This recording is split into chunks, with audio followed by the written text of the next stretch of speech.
Alhamdulillah, ashhadu an la ilaha illallah wahdahu la sharika lah, wa ashhadu anna Muhammadan abduhu wa rasuluhu, amma ba'du. Awalan, avant de débuter, j'aimerais faire un petit rappel à l'ordre après un signalement que j'ai reçu.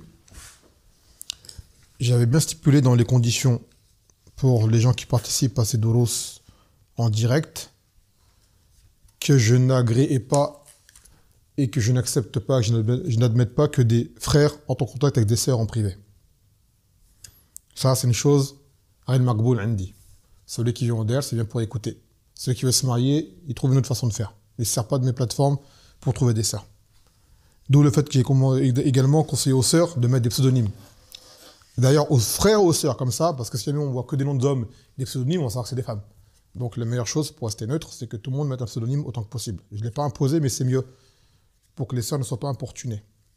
Et je rappelle aux frères de craindre Allah Azzawajal, et que ces assemblées ne sont pas là pour ça. D'accord? On n'empêche pas les gens de faire les causes pour se marier, bien évidemment, mais Bilati Arsène, et surtout que chacun d'entre vous est probablement un futur wali. Demain, tu peux avoir une fille. Aurais-tu apprécié qu'un homme aborde ta fille de la sorte? Je ne pense pas. Donc, comme tu n'aimerais pas qu'on fasse ta fille, ne fais pas celle des autres. Et même si cette sœur, son wali n'est pas un musulman ou quoi, ça revient à une éthique. Cette façon de s'y prendre n'est pas correcte. Et si jamais tu commences mal, eh ben ça peut finir mal, également dans ta relation. Donc je le rappelle une fois de plus, je demande aux frères de craindre Allah Azzawajal et de ne pas aborder les sœurs en privé. Maintenant, si je reçois encore un signalement d'une personne avec qui cela est arrivé, je le bannis automatiquement de la chaîne. Automatiquement. Et ceux qui s'accordent entre eux en privé, ça ne me regarde pas. Mais si une sœur vient et me fait part de cela, ou un frère également, me fait part que quelqu'un l'a importuné ou quoi, ça sera le même, ce sera le même jugement. Donc, meb tanbih et un rappel pour nous. Barakallahu fikum. طيب الآن سنواصل. أولاً, on va faire une petite muzakara du ders sabiq qui était le hadith de qui?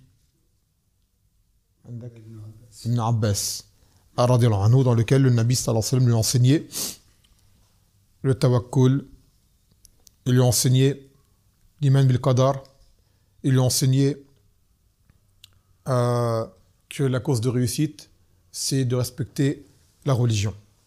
Pour que Allah te protège sa religion. Et c'est une chose qui est très facile à comprendre. Pour preuve, le Nabi sallallahu alayhi wa sallam enseignait à un enfant. D'accord? Il enseignait à un enfant. Donc si un enfant a pu le comprendre, à plus forte raison, des adultes devraient le comprendre. Malheureusement, aujourd'hui, on est tellement devenu ignorant et loin de la religion qu'on a du mal à comprendre des choses aussi simples. Allah yuwaffiquna jami'an.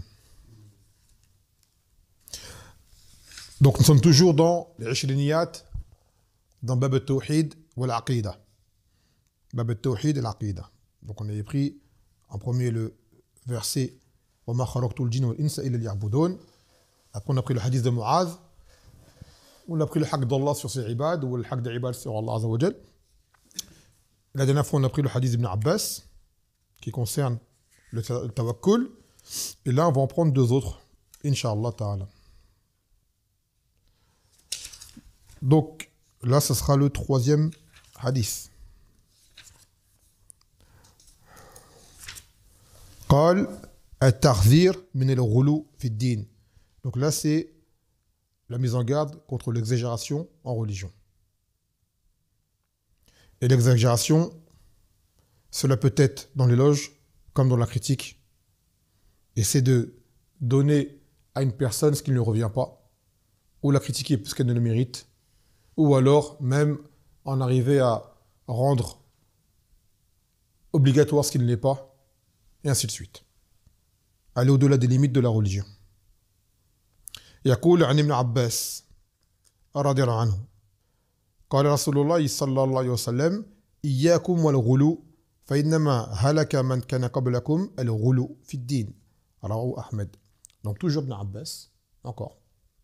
Quand on dit qu'Ibn Abbas, parmi ceux qui ont porté beaucoup de hadiths, quand il a commencé très jeune, il a dit que le Nabi sallallahu alayhi wa sallam, il a dit prenez garde à l'exagération, car ceux d'avant vous ont péri à cause de l'exagération. À cause de l'exagération.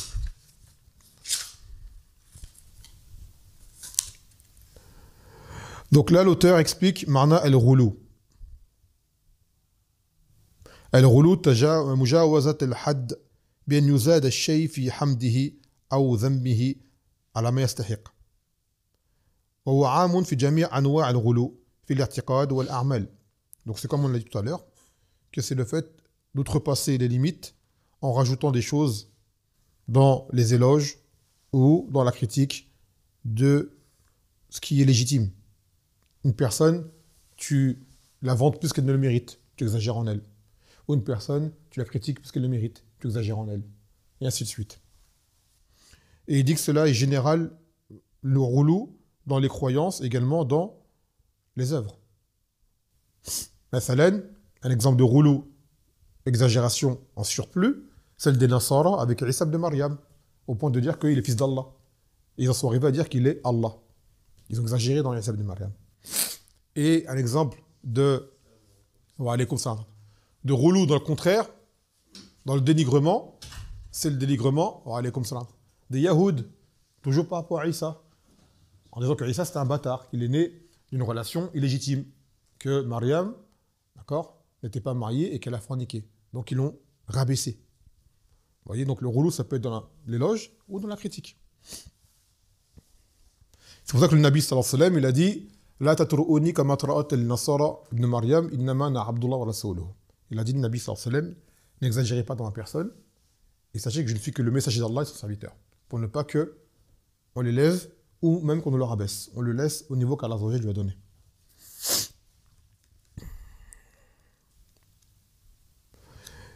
Et sabab halak man kana qablana ka ahl al-kitab min al-yahud nasara wa al-ghulu fi ad-din. Donc la cause qui était ce qui a causé la perte de ceux d'avant nous, les gens du livre, Nasara et les Yahoud, justement, c'est ce rouleau.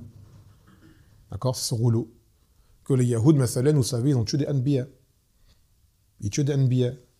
Donc ça veut dire tuer un Nabi, ça amène à quoi? À le dénigrer, à le rabaisser. Car si vraiment tu reconnais son rang, tu ne peux pas toucher un Nabi, même pas un cheveu. C'est un envoyé d'Allah, toi tu viens, tu veux le tuer. Et il a dit, le Nabi sallallahu alayhi wa sallam, Sharad nas, man qatala nabiyan. Ou man qatala nabiyan. Nabiyun, on va dire comme ça, non.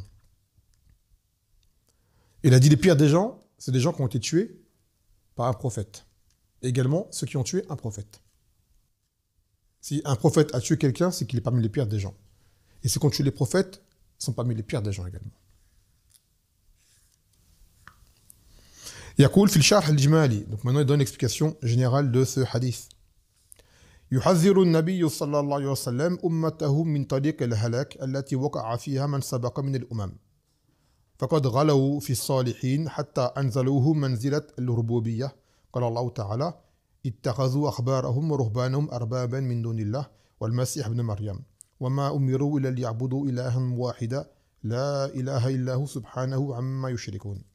Donc le Nabi sallallahu alayhi wa sallam a mis en garde sa communauté de suivre la voie de la perte, celle dans laquelle sont tombés ceux d'avant nous, parmi les communautés, car ils ont exagéré dans les gens pieux, en le mettant à un rang que Allah ne leur a pas accordé, qui était le rang de Ar-Rububiyya. C'est-à-dire que, comme dans le verset qui va venir, dans le sens où Allah dit, à propos des Yahoud et Nasara, qu'ils ont pris leurs prêtres et leurs rabbins comme seigneurs en dehors d'Allah, ainsi que le Messie, Isa de Maryam, alors qu'il ne leur était ordonné que d'adorer une seule divinité,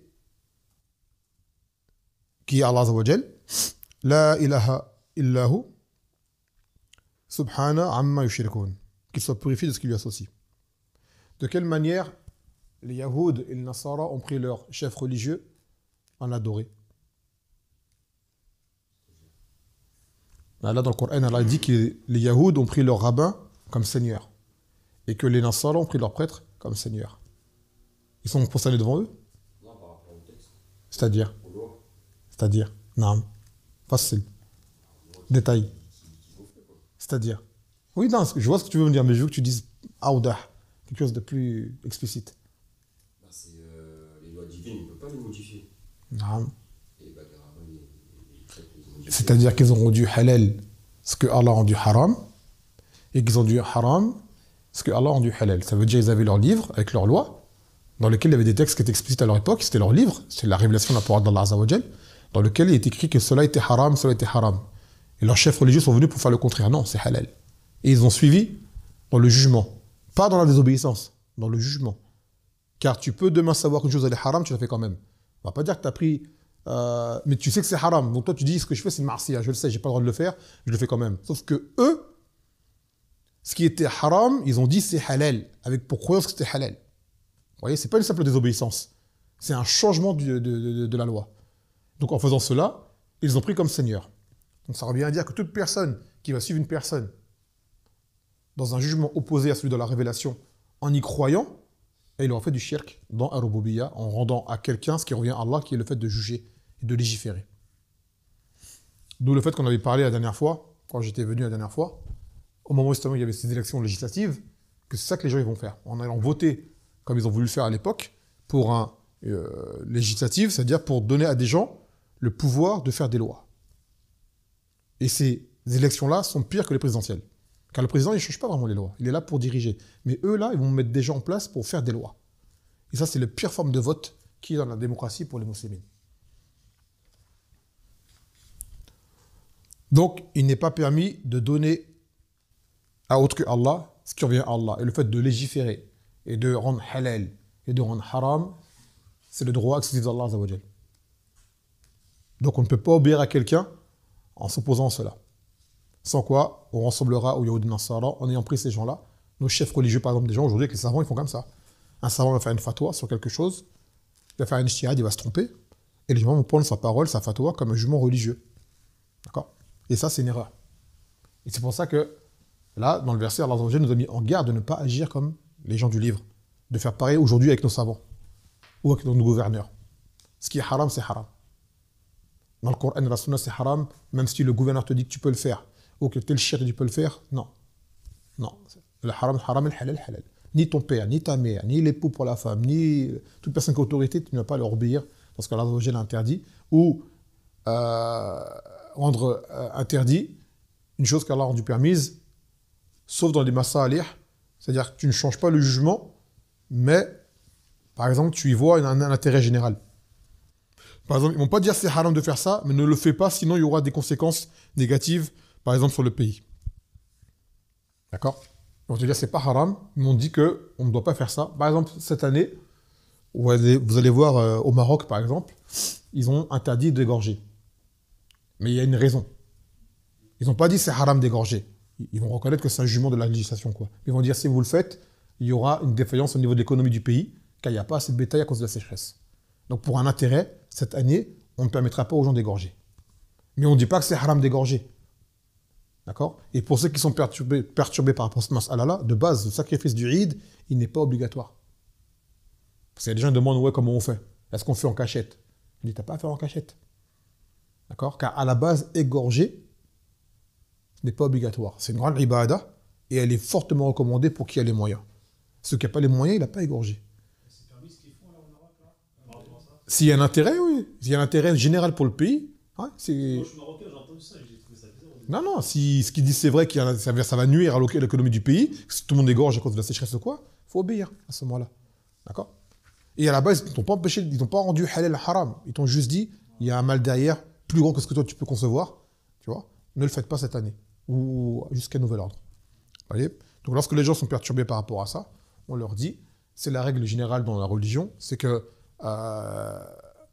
daf al-mafasid muqaddam ala jalb al-masalih, que repousser un mal prédomine sur le fait d'apporter un bien. Donc repousser le mal qui pourra en découler sur le pays prédomine sur le fait d'apporter un bien d'égorger. Quand tu vas égorger demain, c'est pour toi. Le hajj, il est pour toi, après pour de la viande.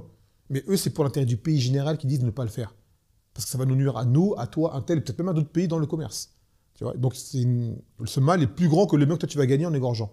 Donc tu fais quoi à ce moment-là? Tu coddam, d'accord? Le fait de repousser un mal. Voilà.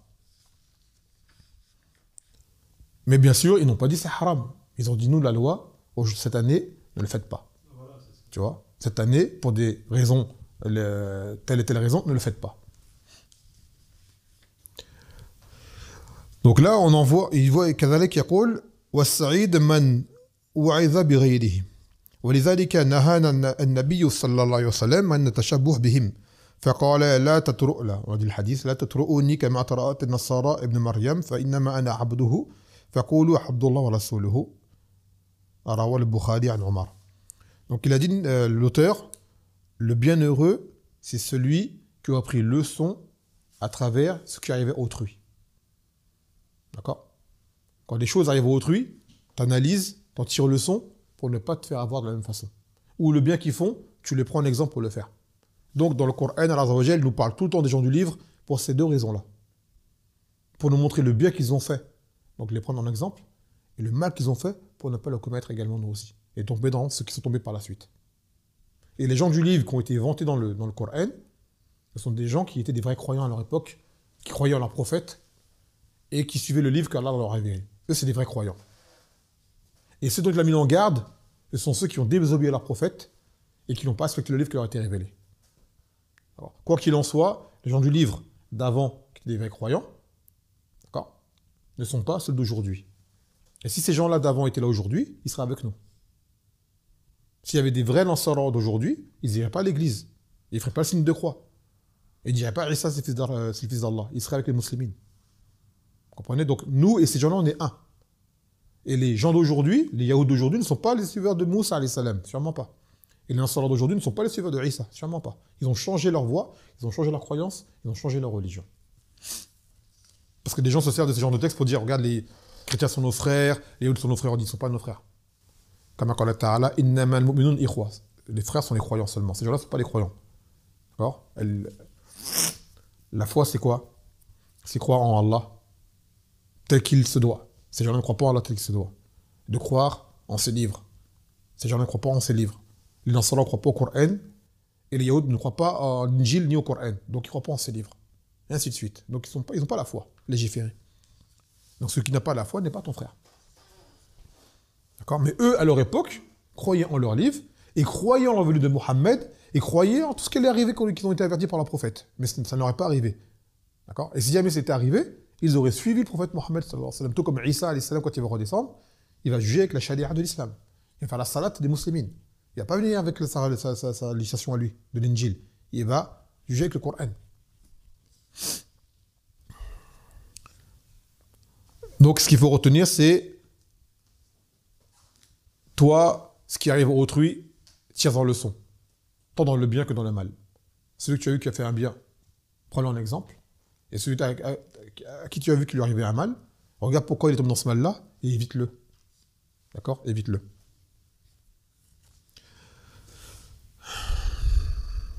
والغلو في الدين من البدع المخالفة للكتاب والسنة وإجماع السلف الأمة وما حصل ويحصل في هذه الأمة من الوقوع في الشرك وتعظيم القبور ودعاء أهلها من دون الله عز وجل بدعوى تعظيم الصالحين من أعظم أسبابه الغلو قاله الشيخ الإسلام. Donc le ghulu, au minimum le ghulu, ce sera une bid'a. Parce que celui qui fait du ghulu, quand il le fait, il a un objectif religieux. Donc il a un côté de dévotion religieuse. Il va adorer Allah Azza wa Jal d'une façon qui n'a pas été légiférée. Il va en faire trop.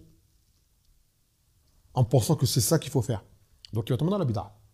D'accord? Et ça peut aller au stade le plus grave, qui est celui que l'auteur veut venir par là, vise par là, c'est le shirk. Car le shirk a commencé par le ghulu. Après la mort des gens pieux, les gens commençaient à exagérer en eux, à faire des images à leur effigie, d'accord, pour se les rappeler. C'était une bonne pensée à l'époque. Et de génération en génération, les gens ont oublié, ils sont mis à adorer ces effigies. Images ou statues. Et le shirk a commencé comme ça, en exagérant dans les gens. Aujourd'hui, quand les gens vont auprès des tombes pour les invoquer, c'est pourquoi? Ils ont une croyance à ces gens-là qui ne méritent pas, qui peuvent faire telle chose et telle chose. Donc c'est du ghulu, l'exagération. Les Nasara, le ghulu qu'ils ont en Isa, c'est comment? Au point de dire qu'il est Allah. C'est du ghulu. Donc ils en sont arrivés à quoi? Au kufr. Donc le ghulu, il commence comme ça, d'accord? Une petite graine, et il finit par te faire une forêt entière. Une forêt entière de mal. Donc le Nabi sallallahu alayhi wa sallam nous a informé, nous a mis en garde contre le ghulu. Le ghulu, le shirk a commencé par le ghulu. Et les images figurées.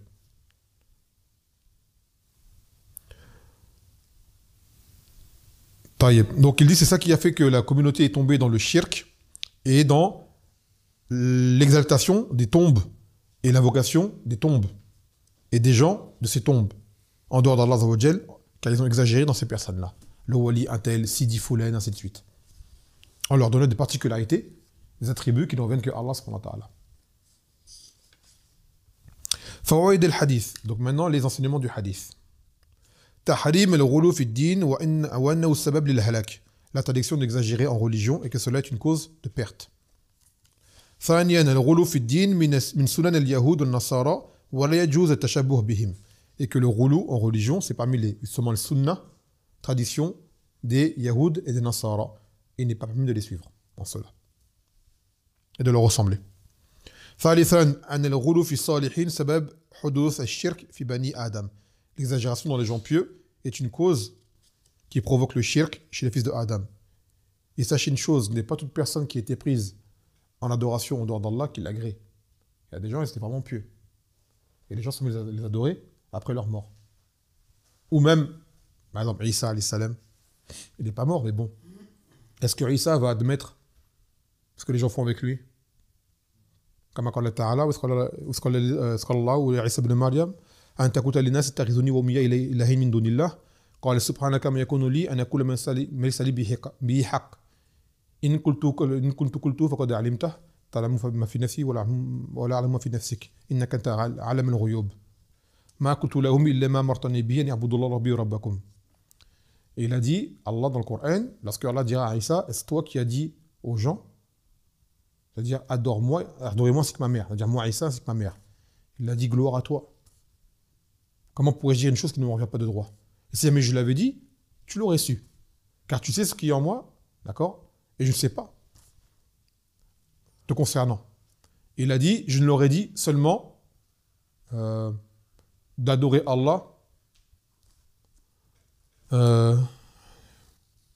mon Seigneur, votre Seigneur. Donc Isa alayhi salam n'a appelé les gens qu'à adorer Allah seul. Il ne les a jamais appelés à l'adorer lui ou sa mère. Ça, c'est une chose qui est arrivée après sa mort, où les gens ont changé sa parole. Et Yawm al-Qiyamah, il va désavouer ces gens-là. D'accord? Il va désavouer ces gens-là. رابعا حرصه صلى الله عليه وسلم على نجاة أمته من الشرك ووسائله وابتعادهم عنه. C'est ce qui montre que le Nabi sallallahu alayhi wa sallam apporte un grand soin à la sauvegarde de sa communauté, de la sauvegarde du shirk et des moyens qui mènent au shirk et tout ce qui est loin du shirk. خامسا الحث على الاعتدال في العبادة وغيرها بين طرفي الإفراط والتفريط. Également qu'il faut rester équitable et juste, dans le juste milieu, même dans l'adoration. D'accord? Ne pas en faire trop, tout comme ne pas être laxiste, mais le juste milieu. Comme قال تعالى وجعلناكم أمة وسطا. Nous avons fait de vous, Afwan, une communauté du juste milieu. Les musulmans sont le juste milieu. Donc, même en adoration, on n'en fait pas trop, on fait chacun comme on le supporte, mais on fait également. C'est pas on dit ouais, c'est trop pour moi, je fais rien. Non, tu fais quelque chose. Tu fais à ton niveau, et plus ta foi montera, plus tu rajoutes, au fur et à mesure. طيب. Ça, c'était le deuxième hadith du ders, qui est en réalité, le premier hadith du ders, qui est en réalité le troisième du kitab. ثم قال رابعا عن عائشة عفوا أولا العنوان l'énoncé ou le titre de ce bab تحريم بناء المساجد على القبور, l'interdiction de construire des mosquées sur les tombes. Il y a deux choses par rapport à ce mas'ala-là. Il y a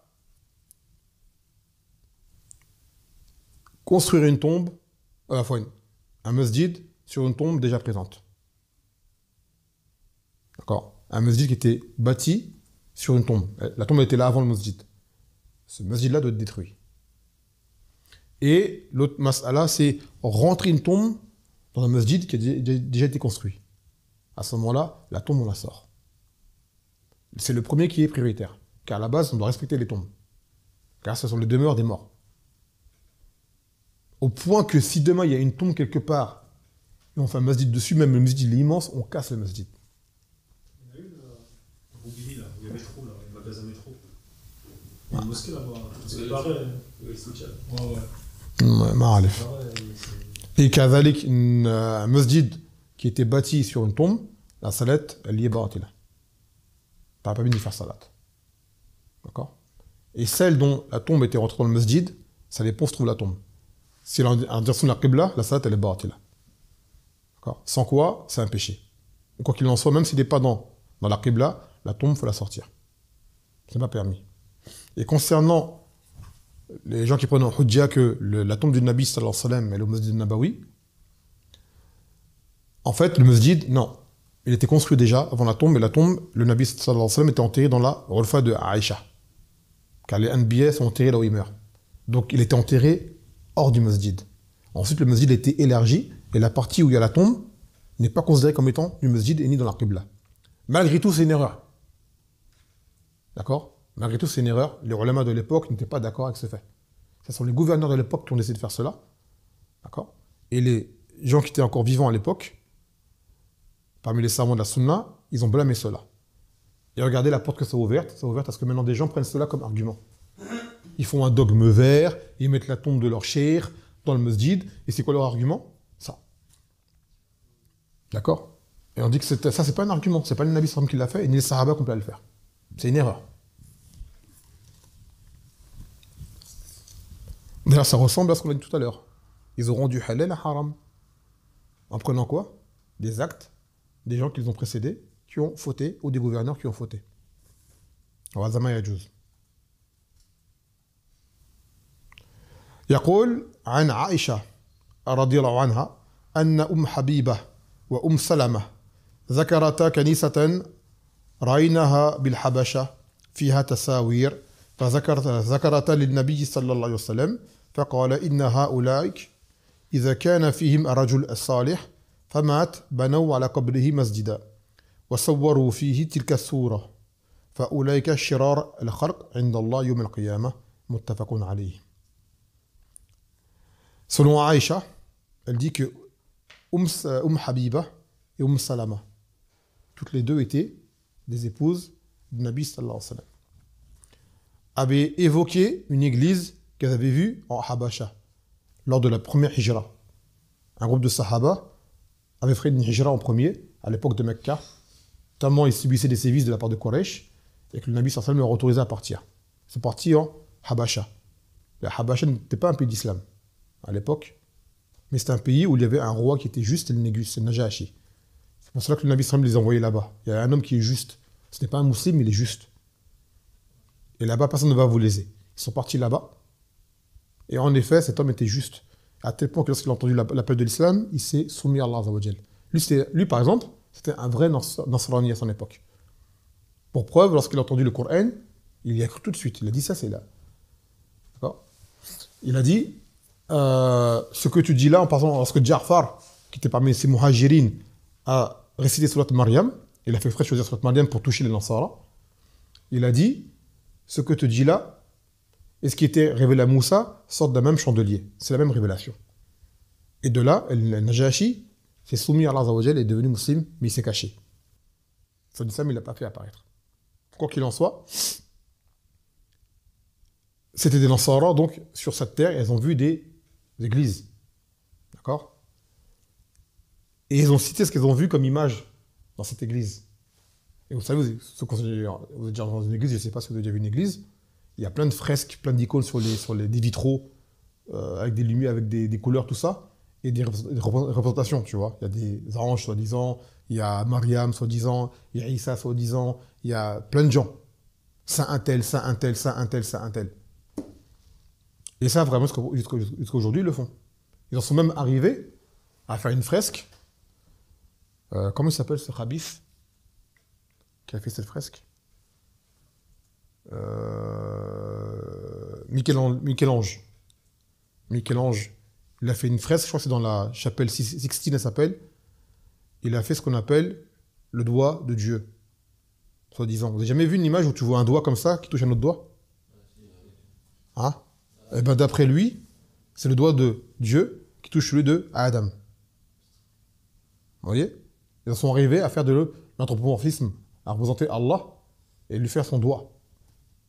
Et jusqu'à aujourd'hui, la fresque elle est présente, si je ne me trompe pas. D'ailleurs, il y a des gens qui ont copié cette image.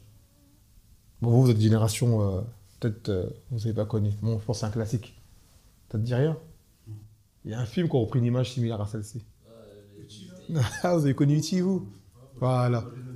Eh ben, E.T., tu vois le doigt du E.T. qui touche celui du petit garçon. Il s'était inspiré de ce truc-là, tu vois. Il y a des messages, hein. Tout ce qu'ils font, c'est pas innocent. Même dans les couvertures des films, il n'y a rien qui est laissé au hasard. Tout est calculé. Il y a une darwa derrière, quelque chose derrière. Bref, c'était une parenthèse. Donc pour vous dire que ces gens-là, d'accord, représentaient... Donc elles ont évoqué ces images qu'elles ont vues dans ces églises. Et là, le Nabi sallallahu alayhi wa sallam, il a dit, et ça c'était quand? C'était aux prémices de sa mort. Il était sur le point de mourir. Il a dit cela, lorsqu'un homme pieux parmi eux mourait, il le représentait. Et battait sur sa tombe un masjid. Et quand on dit un masjid, c'est un lieu d'adoration à la base. C'est pas une mosquée comme nous on l'entend aujourd'hui. À la base, masjid, en arabe, c'est un lieu de prosternation. Donc un lieu d'adoration. Donc il disait que ces gens-là, lorsqu'ils mouraient, c'est un homme pieux chez les gens du livre, d'accord, ses suiveurs, c'est des images à son effigie. Soit des images, soit des statues, ou soit des images. Et sur sa tombe, il faisait un lieu d'adoration. Aujourd'hui, ça existe encore. D'accord. Ceux-là sont les pires des gens auprès d'Allah Azza wa Jal le jour de la résurrection. Dans une version, il a dit que Allah maudisse les Yahoud et les Nasara, ils ont pris les tombes de leurs prophètes comme lieu d'adoration. Et ça, c'était avant de mourir. Donc après, des gens vont nous dire que les Yahoud, Nasara sont nos frères. Et avant de mourir, le Nabi sallallahu alayhi wa sallam nous a maudit, tout dit que ce sont tes frères. Ce sont vraiment, comme on dit, ce sont des antipodes.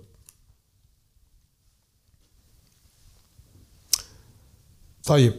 Donc là, en premier, l'auteur, il parle de, comme dans les autres hadiths, il parle des sahaba qui ont rapporté le hadith. En premier, c'est Aïcha. Aïcha, qui était l'épouse, l'une des épouses du Nabi sallallahu alayhi wa sallam, et qui plus est, sa préférée. D'accord? De son vivant. Sa préférée. Et comme son père c'est Siddiq, elle c'est Siddiqa. D'accord? Abu Bakr c'était Siddiq, son père c'est le père de Aïcha, et elle c'est Siddiqa. Et le Nabi sallallahu alayhi wa sallam a vu en rêve avant de se marier avec elle. Il a vu en rêve. Et il s'est marié avec elle avant la Hijra, c'est-à-dire à Mecca. Elle avait 6 ans. Mais il a fait le douroul, le rapport, après, elle avait 9 ans. Mas'Allah, qui fait parler beaucoup de gens, mais il fait parler les gens pour rien du tout. Aujourd'hui, les gens acceptent le Nabi sallam que c'est un pédophile, ce qui s'ensuit. Ça, vous l'avez souvent entendu. Si vous ne l'avez pas entendu, vous allez l'entendre. D'accord? Mais en fait, c'est juste une façon de vouloir diffamer le Nabi sallam. Donc ces gens-là, on leur dit, vous êtes des hypocrites. Déjà d'une part, parce que le Nabi sallam s'est marié avec elle. En effet, elle était jeune. À cette époque, c'était répandu chez tout le monde. Chez les musulmans, chez les musulmans. Même avant que le Nabi sallam le fasse, les Arabes le faisaient déjà se marier avec des filles en bas âge. Les rois, les plus grands rois des koufars, se mariaient avec des filles en bas âge. Donc à l'époque, c'était une chose qui était répandue. Et pour preuve, j'ai déjà fait un audio où je parle de ça, où je réfute les gens qui critiquent le Nabi sallallahu alayhi wa sallam par rapport à ça. On dit que si jamais, qui était les plus grands ennemis du Nabi sallallahu alayhi wa sallam à son époque? Quraysh. Est-ce que Quraysh, ils ont évoqué tout cela? On était un pédophile? Jamais. Donc si jamais c'était une chose qui était critiquable, ils sont les premiers à l'utiliser. Est-ce que les Nasara à l'époque l'ont critiqué pour cela? Non. Est-ce que les Yahoud l'ont critiqué pour cela? Personne n'a critiqué pour cela, parce qu'eux-mêmes le faisaient. Car c'était une chose de l'époque qui était coutumière chez les gens, c'était connu. Les hommes se mariaient avec des jeunes filles. D'accord? Et il y avait de nombreux avantages à cela. Aujourd'hui, comme on a inversé les réalités, aujourd'hui, un homme se marie avec un homme, c'est normal. D'accord? Mais un homme se marie avec une jeune fille, c'est choquant. À notre époque, on ne va pas appeler à le faire. C'est vrai. Pourquoi? Parce que les mentalités, elles ont changé. Les petites filles, aujourd'hui, c'est vraiment des petites filles, elles ne sont pas matures. Même des jeunes filles ne sont pas matures. Mais à leur époque, ce n'était pas pareil. Une fille de cet âge-là, elle était mature. D'accord? Et à savoir que lorsque le Nabi sallallahu alayhi wa sallam s'est marié avec elle, elle était déjà pubère. C'était une femme, Shan'an. Elle veut dire c'est monstrueux. Elle était jeune en âge, mais Shan'an, c'était une femme. D'accord? Aujourd'hui, même, on va dire, dans beaucoup de cas, hein, elle a 15 ans et elle est pubère, ça va être une petite immature, ça va être une petite enfant dans sa tête. Donc aujourd'hui, à notre époque, et en fonction des lieux où on vit, on ne va pas appeler à le faire. C'est pourquoi, comme vous êtes là, pour une maslaha. Comme on disait tout à l'heure par rapport aux moutons au Maroc. Aujourd'hui, on a une époque, si jamais tu fais cela, tu ne vas pas gérer, tu ne vas pas trouver une petite fille, et même aux yeux des gens, ça va être choquant. Donc aujourd'hui, un homme qui arrive, il a plus de 40 ans, et il prend une jeune fille de 10 ans ou 15 ans ou quoi, ça ne va pas passer, à part dans son pays, si c'est une coutume dans son pays, pas de problème, on ne va rien dire. Mais fille, tu veux faire ça, par exemple en France, elle ne le fait pas. Catastrophe. Déjà, des tournements de mineurs, tu es en prison. Ça veut dire direct. Donc déjà, tu as des problèmes avec la justice, tu vas salir parce que les gens ils sont ignorants la darwa, et ainsi de suite. D'accord? Et en même temps, je pense pas que tu vas trouver une jeune femme à cet âge-là, une fille à cet âge-là, à 15 ans en France. Non, laisse tomber. Génération TikTok, la Snap, là, laisse tomber. C'est catastrophique. D'accord? Catastrophique. Donc, on va dire, ici, Maslaha ne le fait pas. Mais est-ce qu'on va dire que c'est haram de le faire? Non. Est-ce qu'on va dire qu'à la base, c'est aïb, c'est honteux de faire ça? On va dire de base, non. Mais par rapport à notre époque, c'est préjudiciable, donc ne le fais pas. Mais aujourd'hui, les gens vont te faire juste pour critiquer le Nabi Sallam, c'est un pédophile. D'accord? On va dire que c'était un pédophile, le Nabi Sallam, il est mort, il avait 9 femmes. Quel âge avait-elle? Là, on va en citer. Sa première femme, c'était qui? Khadija. Il s'est marié avec elle, elle était plus âgée que lui. Pédophile? Sa première femme, elle était plus âgée que lui, c'était une veuve. Tu vois? Et toutes ces femmes étaient soit veuves, soit des divorcées. La seule bikr qu'il a eue, c'était Aïcha. Donc c'est un pédophile, il en aurait combien? Il en aurait prendre 2, 3, 4, 5, 6. Il aurait que cela. Non, c'était elle. À leur époque, c'était permis. Mais jusqu'aujourd'hui, c'est permis. Jusqu'aujourd'hui, ce n'est pas adapté. Mais jusqu'aujourd'hui. Je veux dire, par exemple, lui, il était plus âgé, elle avait par exemple 6 ans à son époque. C'était permis à leur époque. Parce que la petite fille, je sais pas.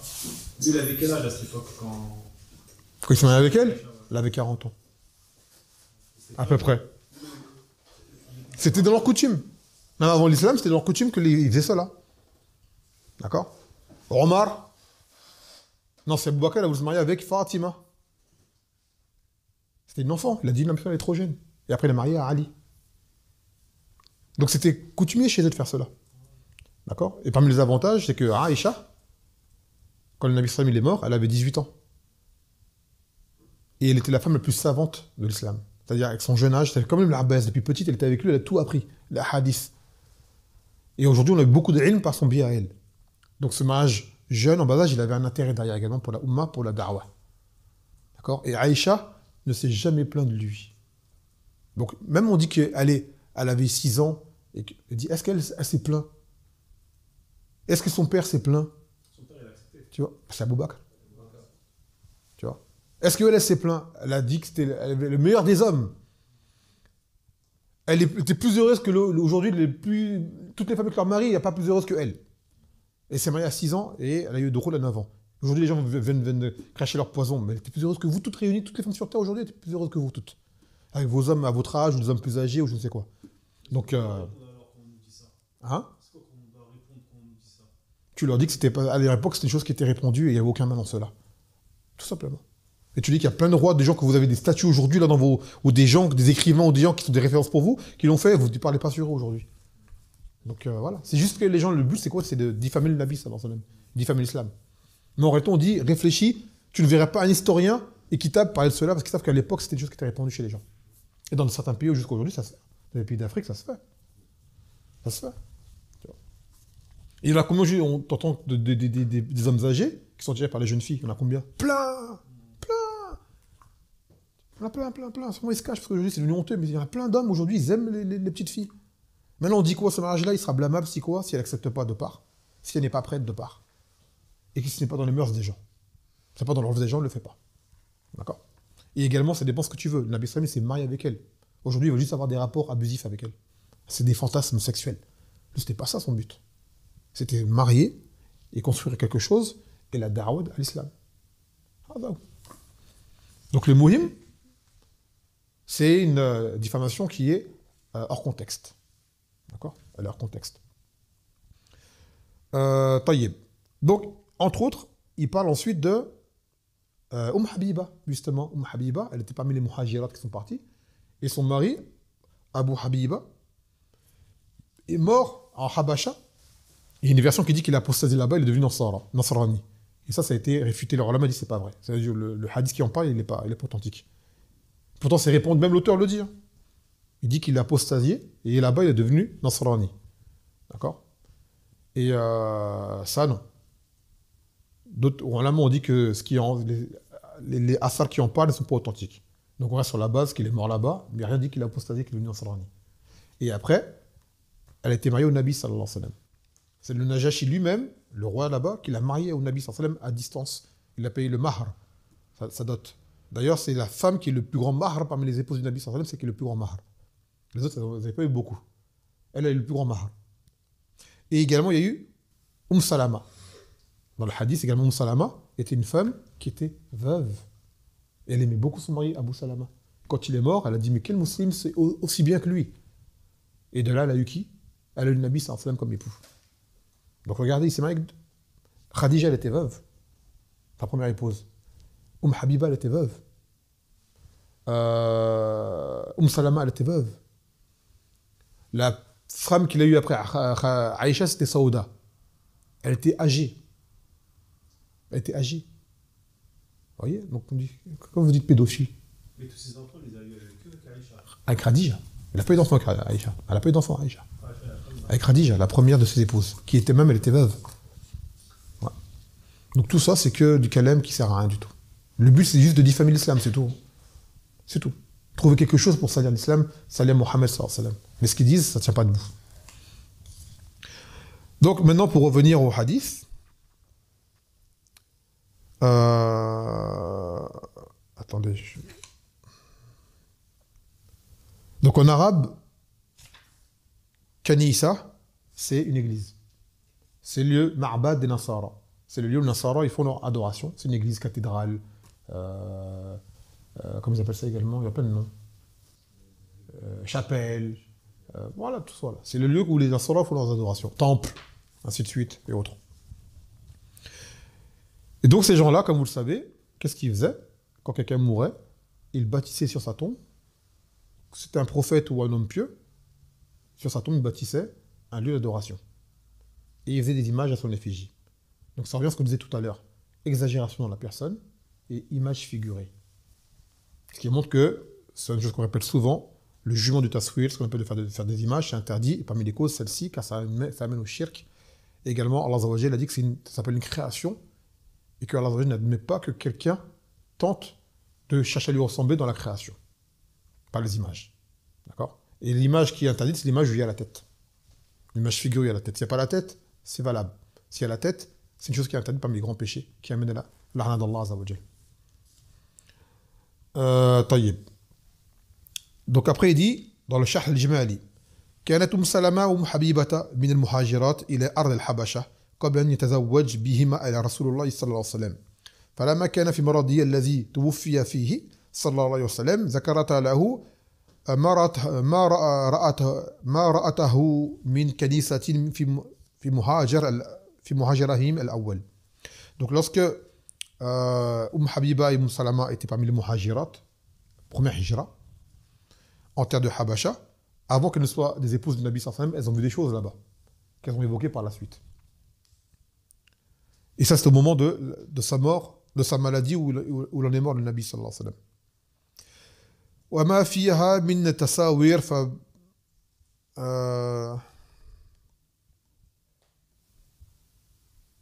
فيبين صلى الله عليه وسلم ما في علمهم في كنائسهم وفي موتاهم من التحاذير ومن المحاذير فقد جمعوا بين فتنتين فتنة التماثيل وفتنة اتخاذ المساجد على القبور وهي التي أوقعت كثيرا من الأمم.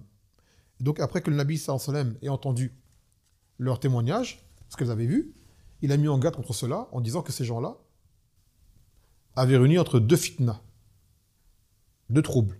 Le premier, c'est celui des images.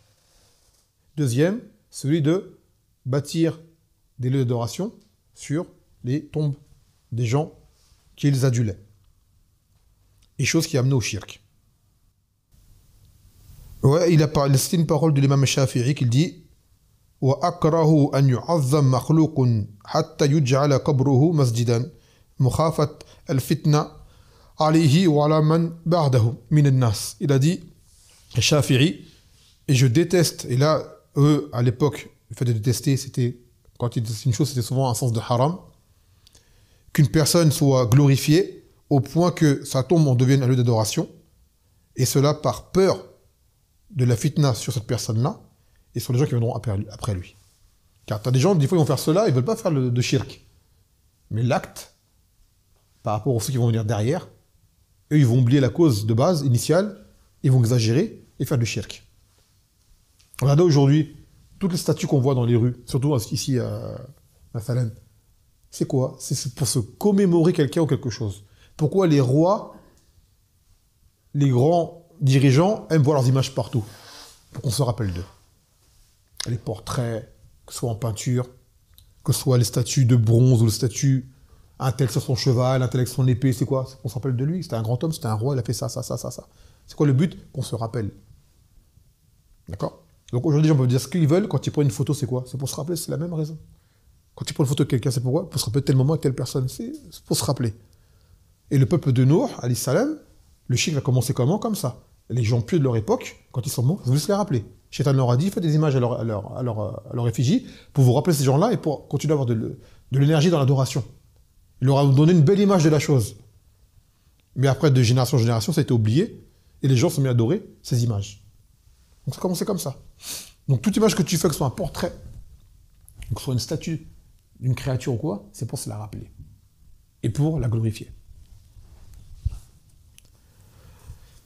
Donc, l'imam Shafi'i, il a dit qu'il détestait cela, de bâtir un masjid sur une tombe, car cela va amener par la suite un fitna pour la personne et pour les gens qui viendront par la suite. يقول فوائد الحديث تحريم بناء المساجد على القبور وأنه من فعل شرار خلق الله تعالى. L'interdiction de construire des masajid sur les tombes et que ceux qui font cela sont parmi les pires créatures auprès d'Allah Azza wa Jal. ثانيا تحذير من التصوير ونصب الصور لأن ذلك وسيلة إلى الشرك. L'interdiction de faire des images ou de faire des statues, car cela est un moyen qui mène vers le shirk. Et tout cela est valable même pour les figurines, les jouets. D'accord? Même les jouets. Petits bonhommes là, les petits jouets, ça rentre dans la figurine, dans le tamathil. Car tu as fait une image, tu as fait un objet à l'effigie d'une créature. Que ce soit un petit bonhomme, que ce soit une bonne femme, que ce soit ce que tu veux, un animal qui existe pour de vrai, déjà de base, ça rentre dedans. Et tu veux cela pour ton enfant, t'enlèves la tête. D'accord? T'enlèves la tête. Une figurine, ça rentre dans le tamthil. Non, pas de shirk. Mais ça rentre dans l'interdiction de faire des images façonnées, figurées. Après, si les gens se mettent à adorer, c'est pire encore. Bien sûr. Mais de base, même s'il n'y a pas de shirk qui se fait, c'est un moyen qui va y mener. Ça a amené les gens d'avant nous à cela. Donc déjà, l'acte du tasawwur lui-même, il est interdit. C'est compliqué pour un enfant quand tu enlèves ça. C'est sûr. Il faut lui expliquer pourquoi il enlève. C'est sûr. Mais après, c'est ça le rôle du parent, c'est ça le rôle des... La fitna, elle est pour nous, en fait, et pas pour l'enfant. Parce que l'on va subir comme pression, comme critique de la part des gens, tu vois. Il faut lui expliquer à l'enfant. Là, il faut l'expliquer. C'est depuis petit, il faut apprendre aux enfants le tawhid, la faire comprendre. Après, c'est sûr qu'ils sont dans un milieu qui va l'opposer, l'enfant, il va être éprouvé par cela. Tu vois. Surtout à cette époque, c'est une chose que très peu de personnes appliquent. Tu vois. Très peu de personnes l'appliquent, ça, aujourd'hui. Mais bon. ثالثا وجوب المبادرة ببيان حكم المنكر, qu'il est obligatoire de se hâter à démontrer le jugement d'une chose qui est blâmable. Car le Nabi sallallahu alayhi wa sallam tout de suite a blâmé ces images qui ont été vues. Pas le fait de les avoir vues, le fait qu'elles étaient faites, en fait. رابعا المنع من عبادة الله عند قبور الصالحين لأنه وسيلة إلى الشرك ومن فعل النصارى. L'interdiction d'adorer, de faire des adorations auprès des tombes. C'est-à-dire même tu adores Allah sincèrement auprès d'une tombe, ne le fais pas. Pourquoi? Car ça va être une chose qui induira en erreur des gens qui vont te voir. Ils vont croire que tu adores la tombe. Et ainsi de suite. Car cela est une chose qui mène vers le shirk. Et ça c'est parmi les actes des Nasara. خامسا تعظيم النبي صلى الله عليه وسلم لجانب التوحيد وتحذيره من وسائل الشرك وكمال نصحه لأمته. Et ce qui montre de quelle façon le Nabi صلى الله عليه وسلم a pris a mis en priorité le côté du tawhid et la mise en garde contre les choses qui mènent vers le shirk, les procédés qui mènent au shirk, et la perfection de son conseil pour sa communauté. نعم. فهذا الذي أخذنا اليوم من هذين الحديثين. نكتفي بهذا القدر، فسبحانك وبحمدك لا إله إلا أنت أستغفرك وأتوب إليك. السلام عليكم ورحمة الله وبركاته.